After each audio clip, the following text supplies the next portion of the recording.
Do you want to sublimate, but you don't have a sublimation printer? You are in luck, because Siser just came out with a new-ish product called Siser DTV, and you can print full color designs on your inkjet printer. And then you just iron it on. So let's try it out. Okay, this is what it looks like. And it has kind of a grayish side and a white side. And to you, both of those sides look white, but I promise you in person, one side is gray. In a second, when I feed this into my printer, I'm gonna feed it white side down so that when the printer feeds it through and feeds it out, it'll actually print on the white side.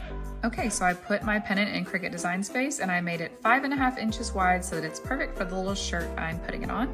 Remember that if you're using Cricut Design Space, you cannot print and cut larger than 6.5 inches. Okay, we're gonna go ahead and print this, and we are not going to mirror our design. I also did select to add bleed so that there won't be any mistakes when we go to cut it out. Okay, let's print.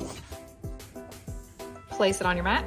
Then you're gonna wanna use the printable iron-on light setting. Then you're gonna weed it.